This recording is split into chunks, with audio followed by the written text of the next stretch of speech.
Russ, with as many kids as we have between us, there's always good questions being asked. I sometimes struggle to remember them all, but I got to ask you, what's the most recent question that you were excited about or maybe taken aback by one of your kids? It's funny that you asked me that right now. Last night I was up. It's almost 11 o'clock. Usually I'm been in bed for 2 hours. You know me. But I happened to be up, and one of my older daughters came up to me and said, "Dad, you used to be a boy." Good lead in. Good lead in. All right. I don't know what that is. Like, are you busting my chops here? What are we talking about? How do boys, how do they like to be talked to? I'm like, what do you mean? She's like, well, so I have this boy that I sort of like, and we saw each other at church tonight, and, we got to talk for a few minutes, but like, if I wanted to like talk to him again, I just don't know how to do that. Oh, what would you have said to that question? That is such a great question. Because I want to know, be honest, like I had a response, but I'm interested as a dad. And if you're not a dad, you don't have a kid, just fast forward, get to the podcast.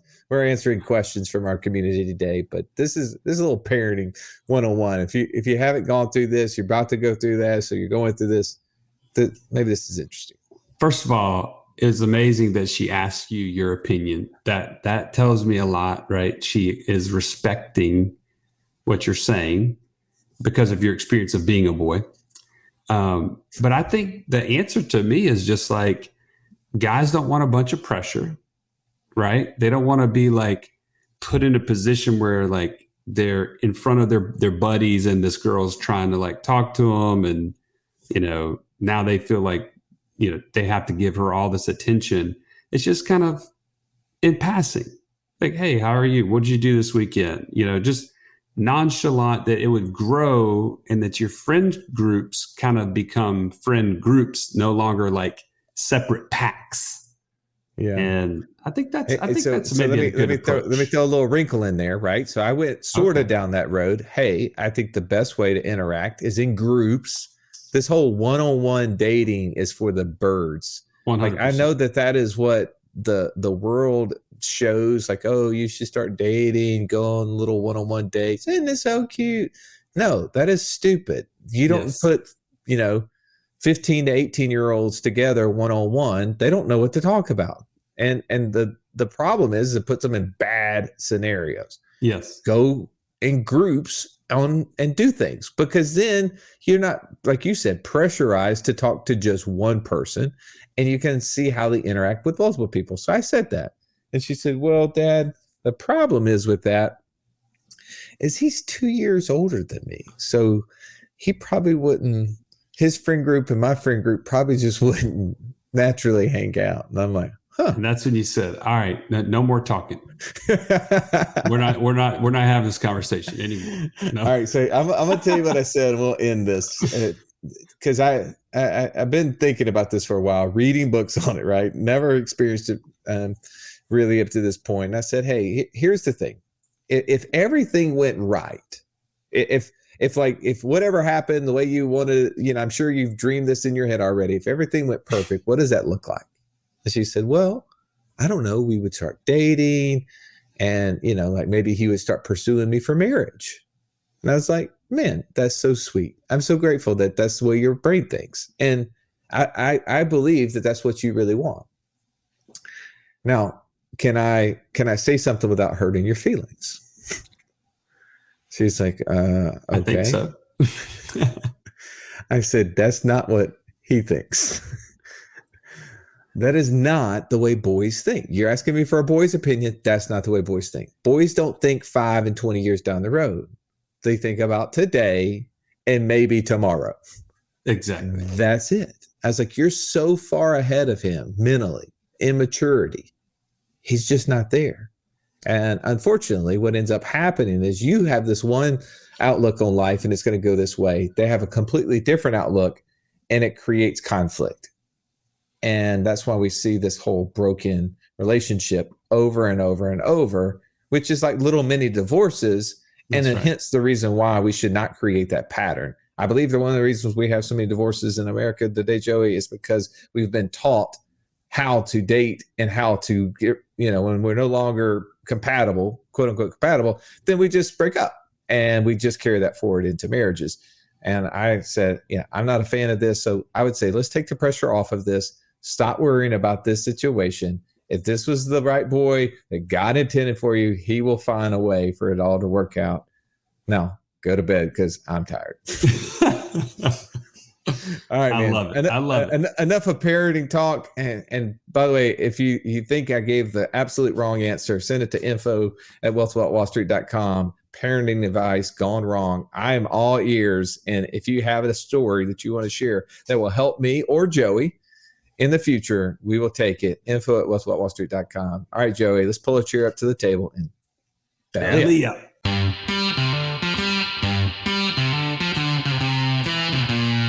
Welcome to the Wealth Without Wall Street podcast, your guide to understanding how to get out of the Wall Street rat race and start your own mailbox money lifestyle.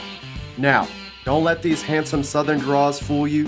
These financial minds are teaching our country to enhance savings, increase cash flow, and create passive income, all without the help of Wall Street. Are you ready to break through? Now here are your hosts, Russ Morgan and Joey Murray. Welcome into the Financial Freedom Roundtable, where each week we break down complex financial topics so that you can more easily understand them and, more importantly, take action on your path to becoming financially free. If this is your first time joining us, welcome. Grateful to have you in the room. I'm Russ Morgan. They call me the idea guy, mostly because lack of follow-through guy just didn't sound so cool to me. But enough about me for a minute. Let me introduce you to my co-host, my partner, the Italian Stallion. He's got a license plate cover to prove it, Mr. Joey Murray. Stallion, good afternoon. In the house, my brother. So glad to be here with you. Man, I am so grateful for you to be with me as well. Today, we're going to be answering questions from the community, and I'm going to need your help. You ready? I'm all ears, and I'm willing to share my opinion. How about that? Well, I'm hopeful, man, because I've been in rooms with you. Sometimes you've been quieter than I would like you to be. So I'm eager for you to, be vocal today with me. Okay. I'm all here. All right. Well, let's get over to the rest of our coaches, right? I'm grateful that they are here to help us answer this. We've got some of the greatest coaches. I like to call the dream team, if you will. To my left, I got Mr. Incredible. His superpower is speed to financial freedom. The real beauty of that speed, it is contagious. My man, JD Hill. Say hello to your fans, JD. Hey, fans. For those of y'all that are listening, you know what else is contagious? These glasses. I'm bringing the 80s back, and in a hurry. In a hurry. Yeah. To be honest, I've forgotten as I look into the camera and see myself. I have my blue light blockers still. I can tell. I'm gonna take those off. No, you should keep them on. They protect your eyes. Well, they do protect my eyes, but they also reflect the light off of them because they're not, the fancy ones like you have. Yeah, that's right. Hey, JD, you get lots of questions on a regular basis, and people want to know different things. How is it that we're going to answer questions today you think that's going to make a difference in somebody's life? Why is it so important for us to do that today, you think? Well, I think it's important for a number of reasons. One, there's so much noise out there of people. I think people naturally want to help people that do, similarly to what we do. But I think one of the challenging parts is how do you sift through that noise to connect the tool that we obviously think is a foundation to the actual end result that you're trying to get, right? And oftentimes, the reason what I think creates a lot of these questions and this confusion is because people try to make the tool something that it isn't, right? People try to make a hammer a saw, or they try to make it a screwdriver, and it's not that, it's a hammer. And so I think when you really understand what the tool is and how it fits into financial freedom, so much more clarity comes into place. So I'm assuming you're referring to the tool of infinite banking specifically. That's right. Okay. Yeah. And I think that there are going to be questions we're going to need to go through that's covering infinite banking. So if you've had those, you're going to get to hear some of those. But also, we're going to be covering Stallion things around passive income. We get a lot of questions about what sort of assets should I be investing in, when should I be investing, how much, all of that stuff, right? All right, let's don't give it all away because we got a problem solver in the room that I want to get to real quick. Let's introduce the true financial Sherlock Holmes of our day. No problem too difficult to solve. If I'd only known him earlier, I'd been so much richer, says everybody. Mr. Downtown Ernie Brown. I see Ern. It is nice to be seen. Grateful to be included in the conversation. Now, you are the one that when someone asks a question, they're going to get a very thoughtful response, right? And I want to start with you first. What is the most interesting question that you have fielded over the last week? Oh, tough question. I'll work on that. I thought you were going to say something else, Russ. I thought you were going to mention that when somebody asked me a question, they were going to get a solid moment of silence. Appreciate the thoughtfulness approach there. What is the most interesting question I've gotten in this week? That sets the bar really high. I'm blanking. I don't know. Maybe in the next 20 minutes, I'll come up with something, but I'm sorry. Well, I can't. I mean, hey, look, Brian had put a question in there and gave you a softball. I thought maybe you would say, hey, Brian, that was an interesting question. Let's tackle it. But I'll hold off for just a second. I'll give you a little bit of a thought. I know that you're a processor. You need to think through this. So Stallion. Yeah. I want to talk first before we get into infinite banking, before we get into passive income. I want to talk about interacting with people. We get a lot of questions because we're getting ready to go to Scottsdale, Arizona, spend time with our mastermind, right? And people ask us at those masterminds on a regular basis, how do I determine if this is the right group for me? What would you say to that? Well, and you're talking specifically about our mastermind. Yeah.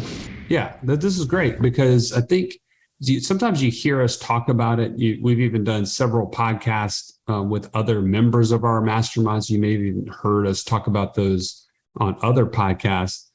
And it sounds interesting, right? It sounds like, man, this is a group that is focused on building passive income. I'm interested in that, right? So you could check that box in your brain, like, yeah, I'm interested.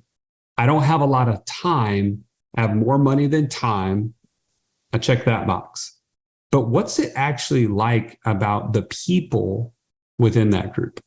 Because if you're not, those things are interesting, but what about am I like-minded with the kind of people that are going to be there? And here's what I'll tell you from personal experience. These are the kind of people that are on a mission for freedom because their families are valuable to them, right? The time that they have, they want to maximize for impact. And they're willing to do, in some cases, the hard work of staying focused on that because it's so much easier to be busy and it's so much easier to make excuses. And so just like our buddy Brent, who just joined today, who's live on the podcast with us right now, he said, I'm willing to take the investment to the next level and to go to this mastermind because there are people in my life that are more important to me that I need to invest to get to this point of 200% of my passive income to monthly expenses so that I can have a greater impact. Okay. All right, JD, I got a question for you. Was that not good enough for you, Russ? Was that not a good enough answer? I'm waiting on No, it. it's good, man. I can't spend time. I'm going to give you guys, I'm pat you on the back. Did a good job. I got to move on, man. This is a podcast. We got a ton of questions to get through. Great job. To the next one. All right, JD, I got a question for you. Ask me anything. I left a corporate job about 90 days ago and I have approximately $200K in a 401k. Mm-hmm. Okay. Got $200,000 in a 401k. I left my job. Now, I've been watching it drop so far this year. That drop makes the penalties and taxes seem like a lot less concerning than they were 90 days ago. I'm 42 years old and I just started my first whole life policy using infant banking. Can I withdraw the money out of the 401k and put it in the rider part of that life insurance policy and then borrow from it to better fund my business? Well, one, I love the the back end of that, of the thinking part, right? Of how do I get creative to take this money that's in prison and be able to start using it today to achieve a meaningful result of financial freedom. As we were talking about this yesterday, Ernie had said some really, really amazing things around 401ks in general that I thought was really positive. Number one, if you're still employed, you can't take the money out of the 401k, likely. And so you have to be you have to leave employment there in order to be able to get access to that 401k to then move it into an IRA. Some 401ks will allow you to take an early distribution. But I think the bigger question is that your rights in alignment with, thinking big picture of how do I take this money, use it into my IBC system that I can then start investing into my business, and thinking through some of the traps and pitfalls that I think a lot of people will use around the 401k or the IRA. So for example, one is, well, why would you do that? Because you're going to get hit with the penalty and you got to pay taxes, right? Well, it's all relative. And so for example, if the penalty is 10%, if I were to, not be employed and I were to take that cash out of my 401k, put it in an IRA and take it out of my 401k, could I make up that 10% somewhere else? Well, I don't know. You may not be able to. I might be able to, right? Everybody's situation is going to be totally different. But I think it's easy to start looking at the cost differently to figure out, can I make that up somewhere else? Because here's the deal. Like the market is, it's been a steamy, it has not been strong at all. And so when people are losing, it seems like that was a start and a stop there. Like you were going down this path and then you switch gears. Well, I didn't, I want to be kid friendly. You know what I mean? And so I do it for the kids. Kids stuff, right? I do think it's important though. Like if you consider, if I paid the 10% penalty and then I paid the taxes, which there's creative ways to avoid that. Well, all the money that people are losing right now is oftentimes greater than what the penalty and the taxes would have been if you'd just take the money out to begin with. And so I'm not recommending or advocating you take money out of your 401k at all, right? I certainly think that, meeting with a coach and helping you put things in place and map out like, how do I actually use this money in a way that's going to be productive and fruitful, even if I were to pay penalties and taxes? Because that's something that we've helped a lot of people do. Throughout coaching folks, is figuring out how to actually do that the right way. So I love that people are asking that question, right? And I love that this person already has their first policy, and I love that they're thinking, if I go ahead and take the cash out, can I put that as basically a PUA, into my system, then I can start using it again. All right, perfect. All right, Ern, we got a question coming in live here, which is the best ones. I love those. So my landlord just told me he's willing to sell half of the building, the commercial building that my business occupies. I rent it for $12,000 a month. He's asking $2.6 million. There's another $8,800 or 8,800 square feet, which is rented with 4 years left for that tenant. I've got two banks I've talked to today, just trying to come up with creative opportunities, banks, etc., for help. How would you answer that question? What sort of input would you give Brian as he seeks more options? Yeah, thanks.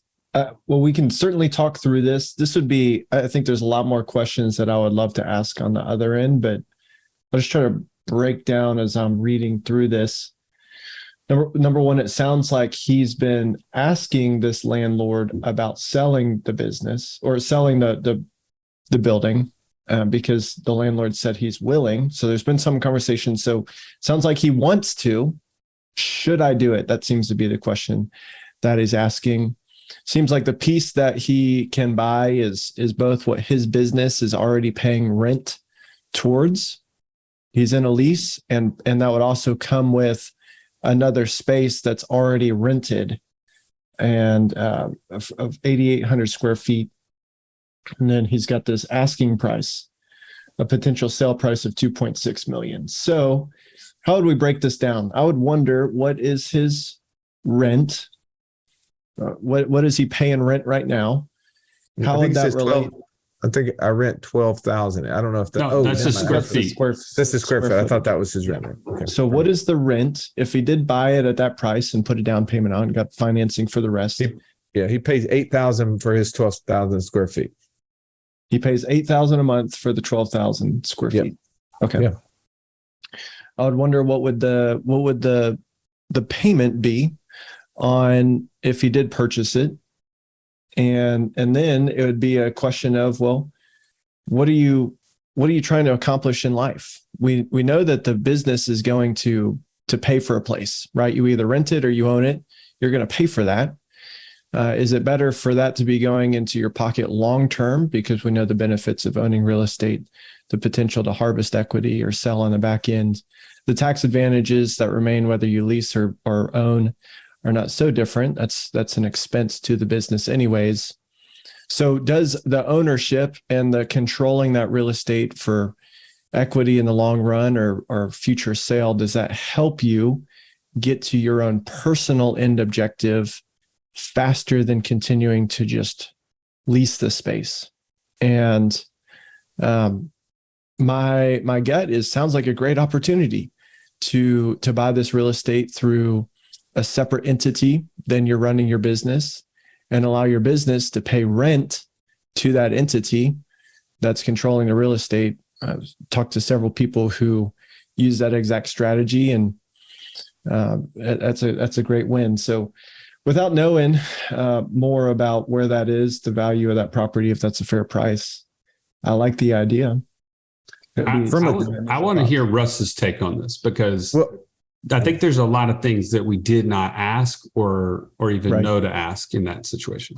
Well, one of the things I'm going to draw to at the end of his question, which I really think is interesting, something that Joey, you and I have spent a lot of time lately focusing on, is the deal is not as interesting as the options for the deal, right? That's right. So it's hard to measure one deal against another without seeing all the potential options. And the more you find out about what are different ways. So the assumption, Brian, is that the person wants the $2.6 million written to them in a check, and now you're half owner. And that's the way that we've been taught, right? Like every time we wanted to buy a house, what did we do? We showed up at the closing table and there was a check delivered to the seller. But not anymore, right, Joe? I mean, one of the speakers at our event in Scottsdale has bought $100 million in real estate without ever using his own credit or his own money. So it tells me that there's opportunities for us all to learn from the creative options, right? So one of the things I would want to do, especially probably, Brian, that this is somebody you've been renting for a while, you probably have a relationship to some degree. I'd want to know, hey, what are all the options in which you would be willing to take this $2.6 million without assuming that they only want it in cash? And let's just say the person happened to say, man, I just want a check for $2.6 million. Well, that's great. What would you do with the $2.6 million, by the way? They're not going to just start consuming $2.6 million. That's going to come out in the form. They're going to put it somewhere. And for what purpose, Joey? They're going to try to turn it into some sort of cash flow 9 times out of 10. And they're going to be right back at Wealth Without Wall Street saying, hey, could you help us figure out how to create cash flow from this $2.6 million? I just read this comment. It was so drawing, Joey. I wanted to share it. I realized that my time is not really mine. It's my company's. Now I have to stop negotiating my time for money, and I need to start working to become financially free. That's exactly how I felt when my daughter Adler asked me on the way to school, Dad, can you pick me up from school today? And I had to say, no, baby, I have to go to work. That's where I drew the line. In order for you to be clear on the things you need to do and stop doing, and to know who you need to become so that you can stop trading time for money, join us right now at wealthwithoutwallstreet.com/passport. Now let's get back to this episode. Right. The money is useless. It's what you can use the money to do is what people want. What is it that they want to do with it? Now, let's just say they're not understanding the creative ways to buy property either. And they were going to take this 2.6 million to buy another property with the 2.6 million. We said, well, maybe you should learn from the opportunities from this. So here's one of the things. Most likely the person wants to cash out to put some money in their pocket, really to create cash flow, right? So what would be a great cash flow for me? If you took 2.6 million, Mr. Landlord, and you put it in a bank, how much could you kick off every single month reasonably off of that? Well, we know if they took it down to the local bank, they're going to get like half of 1%, right? But let's just say they go find a better deal and they got 3% on their money. That means they're going to kick off on a monthly basis about $6,500. All right. Well, is that enough? Like, does that help solve your problem? Is that the problem you're trying to solve? Or are you trying to get $6,500 more a month? Is that going to make you that much happier? Because given the fact that I was paying you $8,000, it seems like you're losing, right? It seems like maybe you're going in the hole. So how much money do you need? Oh, well, $8,000 a month would be great. Well, what if I could get you $8,000 a month?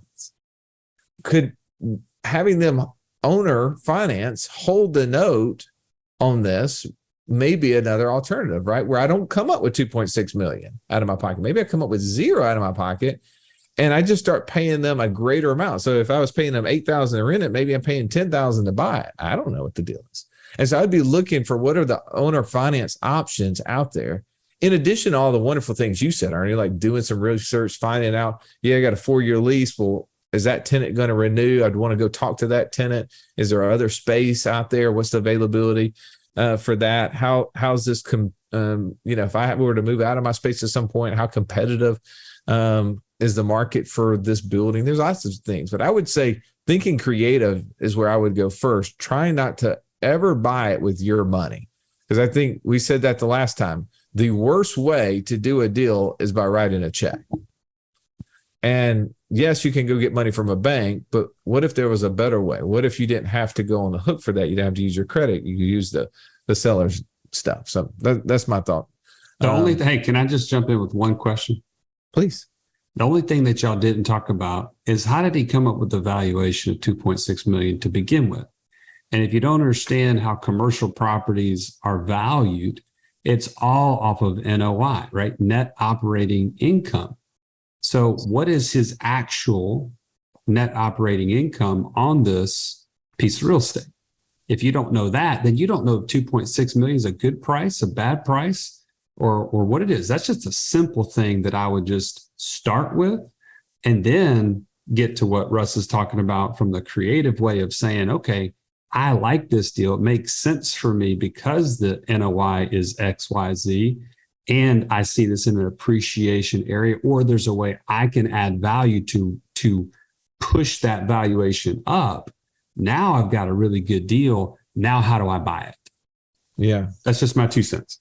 All right. I love that. All right. I'm going to, we got another question came in live right here. By the way, if you would want to participate with these live so you can interact with the coaches, you can go to wealthwithoutwallstreet.com/free call and ask one of these coaches, how is it that you could participate and have access to other people who are doing the things that you want to be doing and could be getting feedback in real time?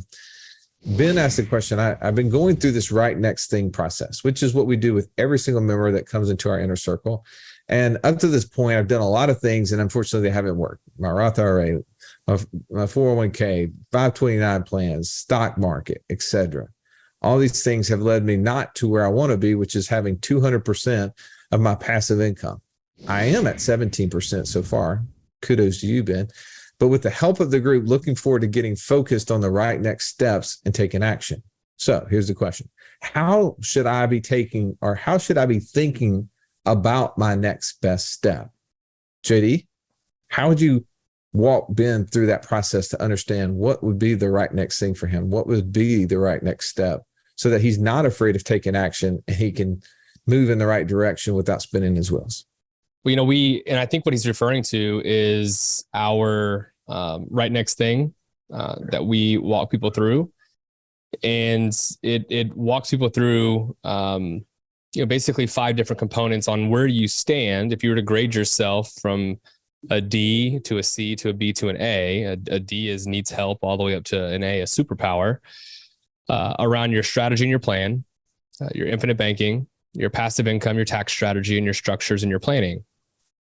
And as you are working through that, I think what happens is that what we want to do is create a baseline, right? So everything below a C, right? You're going to work left to right, and whatever is below a C, you're going to work on that one to get it up to a B, right? Or if it's at a D and everything is at a D, then you want to move that up to one block to a C.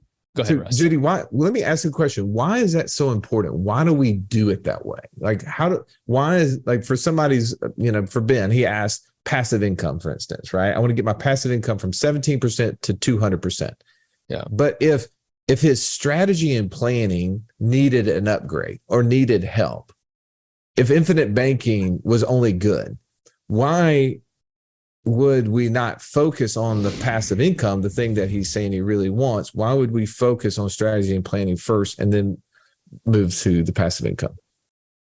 Well, because that's going to determine how you do your passive income or what passive income options you would choose to want to pursue. Right. I think what happens, and I've been guilty of this before, where I'm like, okay, I'm super hyper focused. I want to get to this goal, and then I'll just grasp at anything.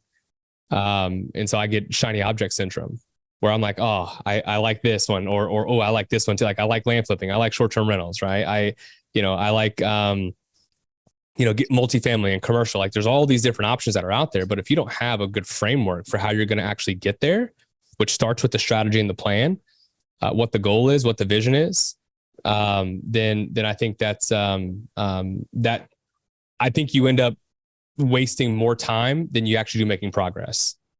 Right. And I mean, the reason why you don't start there, right, is that you end up getting what you don't want, right? He said, I don't want to be spinning my wheels and wasting time. That's right. But what ends up happening without clarity, without a plan of action to attack it, to feel confident that you're doing, you end up riding down the road with the brake lights on. That's right. How many of you have been riding down the road and you see that joker on the interstate with brake lights on? And I'm not talking about like they're flying up onto somebody. They're literally, nobody's in front of them. You can see the brake lights. What's happening, Ern? How is that possible? From my first answer.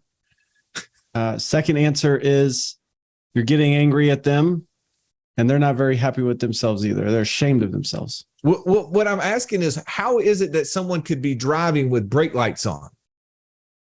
They got one foot on the gas. They got 1 foot on the brake. 100%. They've got a foot touching the brake. And that is what people who don't have clarity, who don't have a strategy in place, that is superstar potential, right? Who hadn't thought through any of that. So it's so important to work through that process, to get clarity to you so that you know what to do. If you've built the infinite banking process, or we call it the Rockefeller cash flow system, if you've built that, right, then now now you can take action from that. But it reminds me of Jared, right? We were having this conversation. You were sharing me the conversation with Jared and said, hey, when Jared came to us, he'd done a lot of things right, but what was his biggest concern, JD? With Jared? Yeah. You always ask the best questions that only you know the answers to. He didn't know where to start. Right. He was saying, I got all of this money and I don't know where to start. Did he not? I'm just repeating back what you told me a second ago. Well, yes, of course. Yes. I just didn't know where you were leading me. So thank you for answering the question for me. Let me ask you. So once he got clear on what he did, just name a handful of things Jared's done since having clarity. Done for you land flipping. Okay. Multifamily syndications. He's done some private lending. He's done some long-term rentals. He's done some oil and gas investing. Do you want to keep going? Well, it's like a list of like 10 things. Once he got clear and confident, then he was like, oh, here's my goal. Here's what I want to accomplish. Here's the list of things that I can do. And he started doing it, didn't he? That's right. Well, what was great about Jared is he was hyper focused on what he wanted. He was super driven by it. But again, he was just all over the place, like most people, because he didn't know exactly what the right next thing was. Where should he start? So when we worked together, I helped him to compartmentalize all those things and to say, okay, before we start trying to disperse all this money all over the place, let's focus on just this one thing first. And then after we did that, we went to this next step here. And we just laid a framework, right? We just laid a path out that he could follow. And once that path started moving, he was like a freight train. He just literally just didn't stop. And the level of progress that he's been able to make in such a short period of time, since we kind of built that out for him, has just been unbelievable. Round about what percentage do you think he's increased his passive income in the last 6 months? Just ballpark. 50%. That's a big deal. So That's a super big deal. at a minimum, right? At a minimum, if you want what Jared got, then you should absolutely get on a call, go to wealthwithoutwallstreet.com/free call and have one of these coaches show you how the program they set up for Jared could work for you as well. Ernie. So we're sitting there asking that question is, how do I determine what my investor DNA is, right? So that's one of the things somebody's doing through the clarity piece. What is it that you would tell somebody? How is it that they help there? Well, the investor DNA ultimately is a tool. It's an assessment that we've created for our people to take. And it's actually one of those baseline assessments in clarity, but it specifically falls in the passive income category. So if we're talking about the right next thing, it falls in the passive income category. And here's the thing with that. The investor DNA is important because what you said, it gives you clarity. If you don't have clarity, you're most likely riding down the road with your brake lights on. If you don't have clarity, you'll never really be confident in the things that you're moving towards. And so again, you might have your foot on the gas, but again, you'll have your other foot on the brake pedal. And so because you're not clear, because you're not confident, you'll never go fast. What the investor DNA does is it helps you take an assessment of, this is the way that I'm wired. These are the things that I'm naturally good at. These are the things that I struggle with. And then you can take that tool and pair it up to multiple different passive income strategies. And you can layer those to say, this is where I would be strong. This is where I'd be weak. And you can make a couple decisions based on that. One of the things that it's not going to do for you is tell you exactly what to invest in. But what it can help you to do is help you to know how can you best invest in those things. For example, if you're terrible at follow through and you want to build a passive income business that requires someone's time on a high level, you know that you can put somebody into that place. Your investor DNA can tell you, I don't need to get in things that require me a lot of time. But if I do, I know that I need to partner with someone who's strong in those areas of follow through. So ultimately what happens with someone who takes that assessment and gets that clarity, they're able to hone down on just a couple passive income strategies and is able to go super deep in those and ultimately build confidence. And then when you know which is the one, you can shoot up that passive income right next thing matrix from a D to an A very quickly because you know what's right and you're really confident executing in those things. And you're most likely going to have much better success than if you didn't start with the first thing, which is clarity. Love that. Awesome. Thank you. JD, I got one for you. Ask me anything. Excuse me. Don't so ask him lots about of time- Jared now. Wait a No, second. I'm not bringing Jared into this. We're talking about home renovations. You're the Okay. guy, you're the flip master, right? The house flipping connoisseur. I In try. light of infinite banking, the question is, can I use IBC to fund a home renovation? The short answer is, of course. And how? What I love about IBC is the first letter, I, stands for infinite, right? You can use your system for anything you can think of legally, is what I'd recommend. And so I've said this before on recent podcasts, and I'll reiterate it here. And my wife has gotten on to me about this because, when it comes to creating, like using your policy to do home renovations or things like that, my mind naturally goes to what can I do to create the cash flow to pay for that renovation? Because once I take the money from my line of credit and I now use it towards that home renovation, I now have to come up with cash flow to pay that back. Well, I would rather take that $75,000 put it into a cash flow producing asset that can pay for that home renovation. And that's literally what we did with the grass turf in our backyard. Some of y'all may know this. I actually love doing lawn care work. My front yard looks very, very nice. I have a nice reel mower, REEL, not a real like tangible, you can touch it, but reel mower. It's a front reel mower. It's a McLean for those of y'all that know what that means. It's a really nice mower. And so I keep my yard cut at about 1 inch to 1.5 inches all the time. And we have a pool in the backyard, and I got tired of the clippings in the back in the pool. I got tired of all of it. So I was like, I want grass turf. Well, grass turf's not cheap. And my wife also has some other home renovation ideas. And I was like, well, look, what if, honey, if whatever it was going to cost us to actually put the grass turf in, what if I took that money, created an income stream that could pay for the grass turf? Could I do it? Because then it's net neutral to us. You don't even feel it coming out of our income. And she's like, sure, you can do it. So I added pet fees to our short-term rental, right? And so, but my point though is like it's coming up with whatever it is that you want back into, well, what would it actually cost me on a monthly basis, or what could I use my cash for to create income to pay for that? Because once that's paid off, you still have the cash flow, right? And I think that's the big thing, is making sure that you use passive income to pay for those things that you want. Don't use active income to pay for those things. So the long and short of it is, can you use IBC to do a home renovation? Absolutely. How do you put that on steroids? You go and use the IBC policy system to go and create the passive income to then pay for the home renovation. Now you've done it. You've doubled your opportunity. So that's right. I love that. Thank you. And real quick, now that I've proven the concept, my wife has a bunch of home renovation ideas that she wants me to do.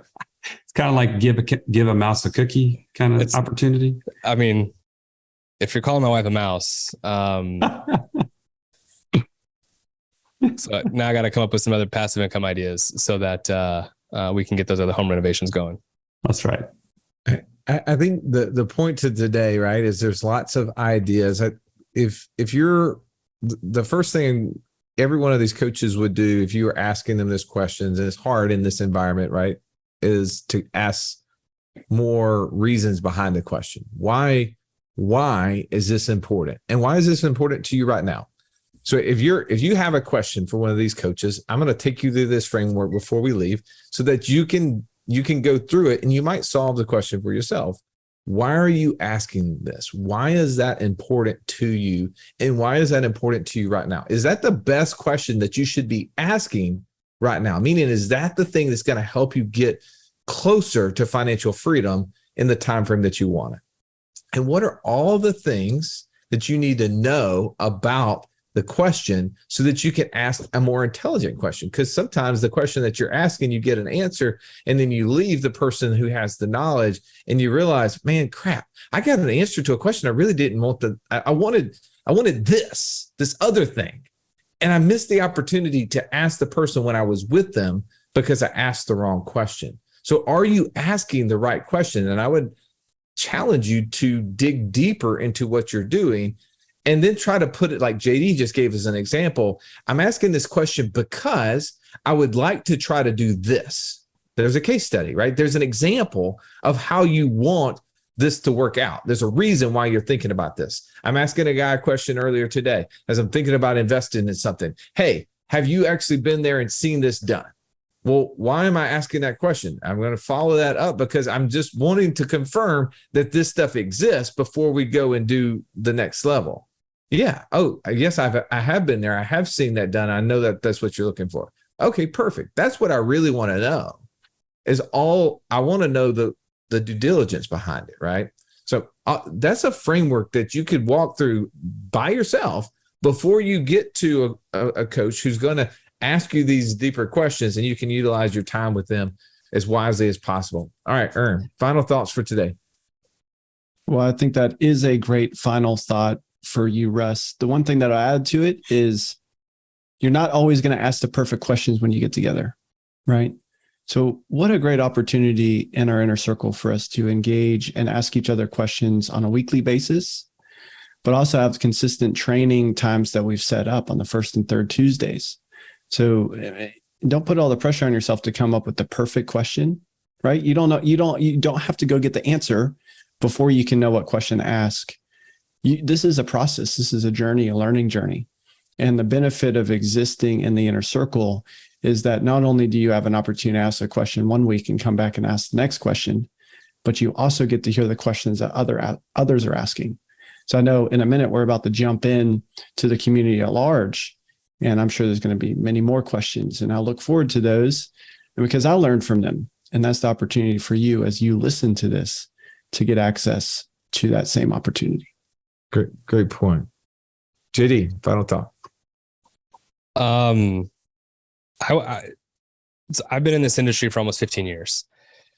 And I will tell you, for as long as I've been in this industry, and this is not meant to gas you guys up, it's truthfully the truth. It wasn't until I got connected with Wealth Without Wall Street a couple of years ago that my world got completely open to all these different passive income opportunities. And I share that because if you're listening and you don't know where these opportunities exist, I'm telling you how to find them, right? They're in our community. They're dealing with the people that we get a chance to talk to and engage with all the time. Because it's likely that the people that you're naturally connected with, they don't have access to those. And that's not a dig on them or shame on them. It's just because they don't know what they don't know, right? And so if one of the things that you're missing in your life is the opportunity to figure out how do I invest in passive income sources, this is it. Sign up for the community, get access to the people and the folks that are in here all the time sharing different great ideas. Stallions. My final thought is I'm grateful that we could spend some time just going through some of these questions that have been in our community recently.